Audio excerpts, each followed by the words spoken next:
Assalamualaikum warahmatullahi wabarakatuh. Selamat siang anak-anakku sekalian, di rumah dan bapak ibu yang mendampingi putra putri tercinta di rumah.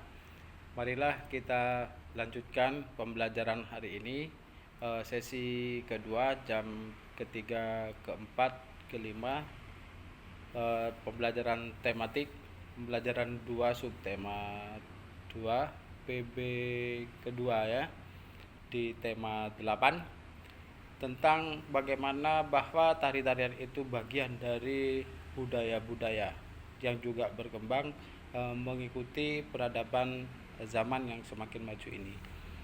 Sebelum kita melanjutkan, bahwa langkah lebih baiknya ibu dan anak-anakku sekalian di rumah untuk bisa melihat tari-tarian di daerah kita, boleh tari Moang Sangkal dan lain sebagainya, di video-video maupun di YouTube.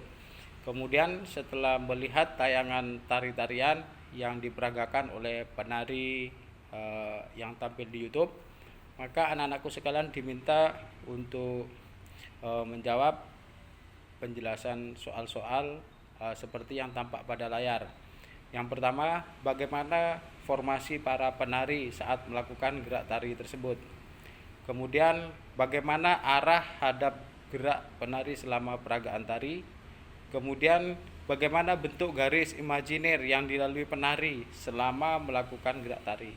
Nah, jelaskan pengamatan anak-anakku sekalian terhadap video yang sudah ditonton di YouTube dalam lembar kotak bagan seperti yang tampak pada layar. Nah, kemudian di sini Bapak akan menjelaskan bahwa pada tari itu dikenal dengan pola lantai gerak tari. Pola lantai itu adalah bentuk atau garis imajiner yang dilalui oleh penari saat melakukan gerak tari. Itu yang dimaksud dengan pola lantai. Nah, pola lantai itu beragam. Yang pertama, ada yang penari bergerak lurus ke depan, penari bergerak lurus melalui garis diagonal seperti pada tampak gambar di layar. Yang ketiga, ada penari yang bergerak melalui garis horizontal. Kemudian yang keempat, penari bergerak melalui garis diagonal masuk itu. Kemudian penari bergerak melalui garis lurus ke depan. Kemudian juga ada penari yang bergerak melalui garis lingkaran. Nah, ragam kegiatan gerak penari ini tercermin nanti dalam grup atau kelompok tari dengan bentuk pola lantai yang bisa dilalui oleh penari, yaitu terdiri dari 6 pola lantai. Pola lantai pertama berbentuk formasi penari dengan pola lantai diagonal. Diagonal itu menyirip dari pojok ke tengah. Kemudian yang kedua, formasi penari membentuk pola lantai segi 5 sebagaimana tampak pada gambar A, B, C, D, dan E di poin B. Kemudian di poin C itu ada formasi penari membentuk pola lantai dengan garis lurus ke depan. Ya, dari depan lurus ke belakang, membentuk garis lurus. Yang berikutnya ada formasi penari membentuk pola lantai zigzag. Zigzag itu kanan kiri, pojok dan tengah terisi. Berikutnya formasi penari membentuk pola lantai seperti demikian pada gambar di layar. Dan yang terakhir ada formasi penari membentuk pola lantai diagonal. Nah, formasi-formasi bentuk itu tercermin dalam kegiatan atau tari-tarian di daerah. Tampak pada gambar ini, Bapak Ibu, perhatikan tarian berikut. Ini ada tari legong. Nah, tari legong dengan aksesoris yang demikian banyak. Kemudian bentuk pola lantainya juga dapat diperhatikan, ada horizontal dan juga melingkar. Pada tari saman yang dilakukan oleh 6 anak ini juga dapat dipastikan, dapat diketahui pola lantainya bisa lurus semacam itu ya.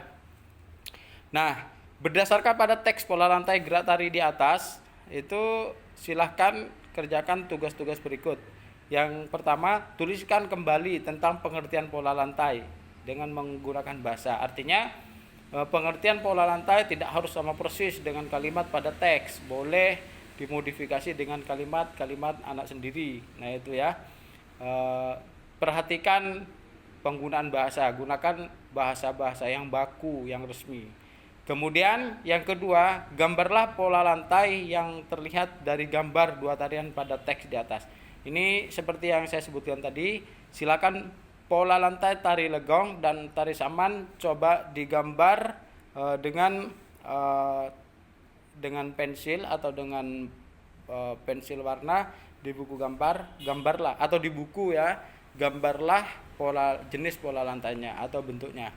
Kemudian pada latihan, silahkan anak-anakku sekalian didampingi orang tua kembali melihat tari kreasi daerah di video baik di YouTube. Kemudian perhatikan cara gerakan dan pola lantai yang digunakan. Nah, anak-anak di rumah minta menirukan 5 gerakan saja. Tidak usah menggunakan pakaian atau aksesoris atau kelengkapan atau properti, tidak usah. Langsung menirukan geraknya ya.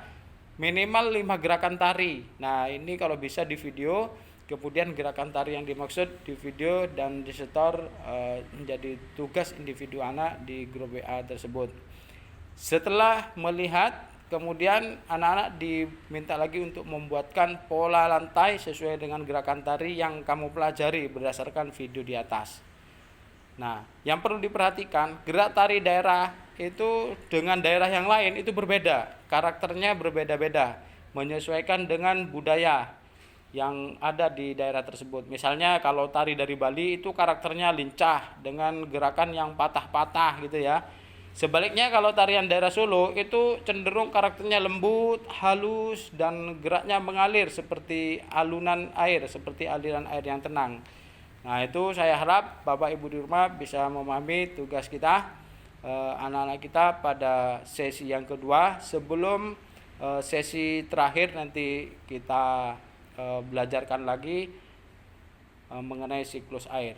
Demikian dahulu untuk kegiatan pembelajaran jam ke-3 sampai jam ke-5 ini, mudah-mudahan dapat dimengerti dan mari selesaikan tugas dengan sebaik-baiknya. Selamat belajar dan selamat bertugas. Bapak akhiri sementara. Assalamualaikum warahmatullahi wabarakatuh.